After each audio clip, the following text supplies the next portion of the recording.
Genitals masculins. Segurament que és un tema que hagis sentit a parlar-ne de manera molt recurrent. I et preguntaràs per què? Doncs perquè a nivell cultural hi és molt present. Vivim a una societat falocèntrica on només cal sortir al carrer per veure grafitis en forma de penis, edificis suggerents com aquest d'aquí darrere, obres d'art o fins i tot en el llenguatge del dia a dia, el penis hi és molt present. Però aquest no és un problema. El problema és que quan ens ho prenem d'una manera més seriosa, acabem utilitzant eufemismes. L'ocellet, Black and Decker, el meu amiguet i mil més són paraules que utilitzem per no dir penis. I això només genera un tabú d'un tema del qual tenim molta informació però poc rellevant. Per això hem decidit sortir pels carrers de Barcelona per veure quan en sap la gent sobre aquest tema. Em podries dir 3 parts de l'aparell reproductor masculí? Vale, teníem els genitals per part del tronc del penis, el que podria ser glande o la part que té la part més sensitiva del penis.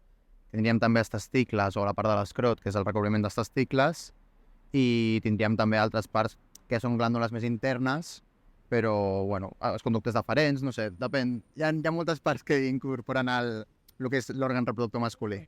Veig que en saps bastant, del tema. T'he dit 3 parts i aquí m'estàs dient parts que fins i tot hi ha molta gent que no sap. Bueno, algunes sí. M'agrada saber d'aquest tema. La punta del pene, el glande, los testículos y el escroto. Perfecte, aprovada. Ai. Bueno, els testicles... Imagino que l'uretra també, no? I el gland, sí. L'escroto, que és la bossa. El penis. I els testicles. Testicles ho heu dit alhora, Esteu compaginats. Sí. Com creus que el concepte de la societat sobre la masculinitat influeix amb l'aparell reproductor masculí? Pues considero que al llarg del temps s'ha fet un... O sigui, la societat fa molt que els homes es destaquin molt per davant d'altres conceptes i li atribueixen molt de pes a lo que és l'òrgan reproductor masculí, que al final simplement és un òrgan com qualsevol altre que no té ninguna influència sobre si és més gran, més petit, si té una forma o una altra o si genera un plaer o un altre, saps? O sigui, tots són iguals, tot és al final... Tothom és diferent, però tothom és igual. Al final tots som el mateix, som éssers vius, som éssers humans i no considero que tingui que tindre una distinció entre si és un òrgan... donar-li un gran pes, perquè si no el que ens fa és fer-nos sentir diferents i apartats socialment. Sí que la mida no importa, no? No importa. Sinó com l'utilitzis. I com l'utilitzis tampoc, el que importaria més és que tu et sentis còmode amb ell i que estiguis a gust i que diguis, hòstia, soc una persona que no té... O sigui, no tindrà problemes, sinó el fet de no sentir-te que és un lastre social per tu mateix o per el teu propi creixement personal. Considero que la sociedad tiene muchos clichés o malos pensamientos o mitos. No sé, se piensan ya que solo por tener pene te quieres acostar con lo que sea, con todo lo que se mueva. Lo cual no es así. O sea, ¿el tamaño importa para ti o no? Sé sincera, ¿eh? Un poco, pero más bien cómo se usa. ¿Sí? Sí. O sea, que le usas bien, entonces. Bueno, bastante bien, la verdad. ¿El tamaño qué? El tamaño muy bien, muy bien. No exagerado, pero tampoco corto, está bien. ¿Pero crees que importa o no? Sí, yo creo que sí. O sea, creo que no... O sea, siempre se mira mucho el tema de la longitud, pero la anchura... ¿Y la latitud? I la latitud, cuidado, la latitud, cuidado. Pues com en tot, et posa estàndards, En plan què? X tamany, Que importa, no, això? exacte. Tu creus que sí o no? Jo crec que hi ha coses més importants. Com què? El carinyo, l'amor, estar pendent de l'altra persona. Corroboras? Sí. He pensat que, no sé, la societat és molt falocentrista i que he parlat amb ell, amb el Pere, de tot això, però es centra molt a les parts genitals, no? Millor s'oblidar altres parts més importants. Com quines? El carinyo, els petons, les carícies... El cor, no? El cor, clar, el cor. On creus que està el punt G? Depèn de la persona, o sigui, el punt G sempre hi ha hagut el mite i també que tècnicament pot passar que és dintre de la pròstata. És la pròstata, però la forma d'accedir-hi més ràpidament seria dintre a través com es diu això, de l'intestí gruixut, Mhm. i pot ser interessant estimular-se'l perquè al final sí que es genera un cert plaer. No sempre té per què ser així, hi ha gent que no li genera, hi ha gent que sí, és indiferent, però una part interessant és que també tens que descobrir tu mateix. O sigui, hi ha moltes coses que poden ser més interessants, com per exemple que t'acaricien, que et donin petons, potser inclús a vegades més placenter que estimular el punge, perquè el punge no és una resposta molt eficient i ràpida a sentir un plaer, però potser no és el plaer que tu desitges. O sigui, tens que trobar el teu camí, el que més t'agradi. Quin és el teu camí? A veure.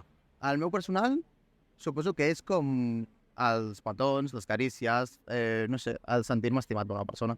Home, ets una persona bastant romàntica, pel que veig. Bueno, sí, ho intento. En la próstata. ¿Sí? La próstata. ¿Vamos por bueno? Sí, ¿Pulpo como animal de compañía? sí, la próstata. El culito. Ah, pròstata, no? Diuen que és? Sí. I creus que accedir-hi per via rectal, creus que hi ha algun conflicte amb això o no? Jo no hi soc partidari, però bueno, que cadascú faci el que vulgui. I per què no ets partidari? Mania. Tabú. Mania, no sé quina és la paraula adequada. Bueno, tot es pot parlar, no? Sempre que hi hagi consentiment. Exacte, aquesta és la clau.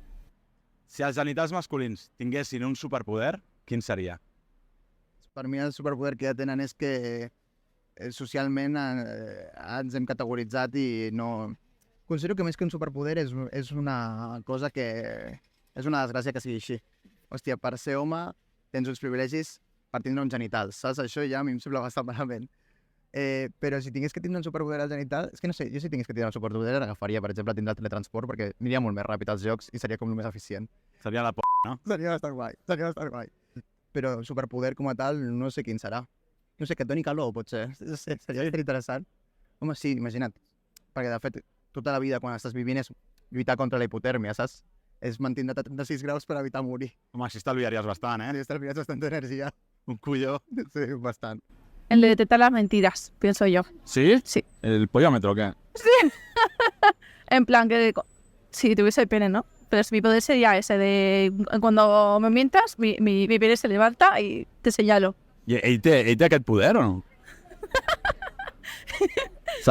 No quería averiguarlo cuando miento, la verdad. No solo mentiré tampoco, te digo. Sí? Yo igual. No me conviene. Igual es más tipo radar, ¿no? Noto que está cerca ella y...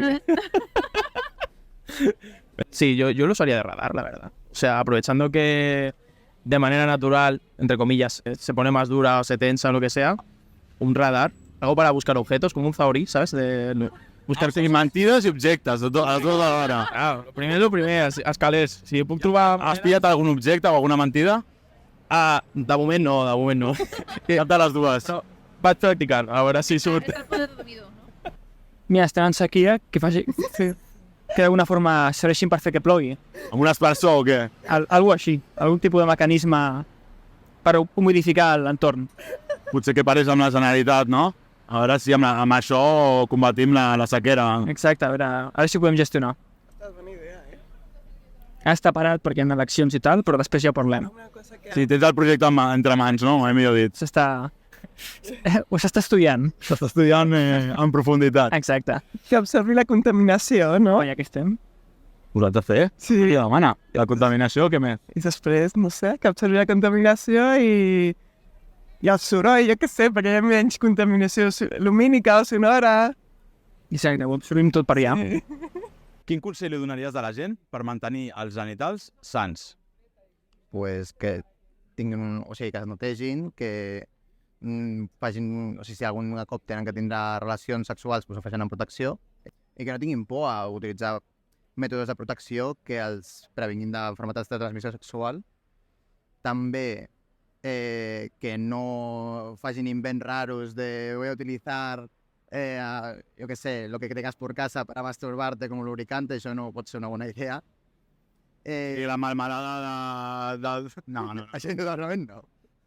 Però que et descobreixis i que, sobretot, si algun cop detectes una cosa, una anomalia, diguem, tan cutània com una irritació, o sents que tens grans, o sents que et fa mal, o qualsevol cosa així, acudeixis al metge i no tinguis vergonya de sobredir les coses perquè al final és el que et permetrà estar més sa i molts cops pot ser molt pitjor. Per exemple, quan se't trenca el frenillo, Sí? és una acció que si no la cures en molt poc temps, després no es pot fer una cirurgia, no es pot fer una correcció ràpida. Llavors necessites curar-te durant molt de temps i jo tinc un conegut que va estar 2 anys que no podia fer ningun tipus d'acció, perquè quan era jove, devia tindre 16 anys, aquell noi, va tindre un problema de que va dir, hòstia, li va trencar el frenillo al pobre xiquet i va dir, no aniré al metge perquè em fa vergonya. I després va ser com, hòstia, peor esto que la enfermedad, ¿sabes? La solución que la enfermedad. Després,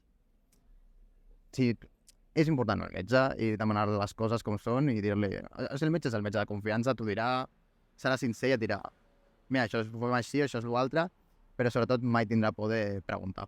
Menys tabús. Exacte, no, zero tabús. En aquest món, zero tabús. Ducharse cada día o cada 2 días, a ser posible. Sí. Airearlo bastante. Home, el radar ha d'estar net, no? Claro, si no, no funciona. No pilles les mentides, llavors. Claro. Jo crec que molt important per mi és, després de tenir relacions i tot i ser amb tu mateix, has de pixar.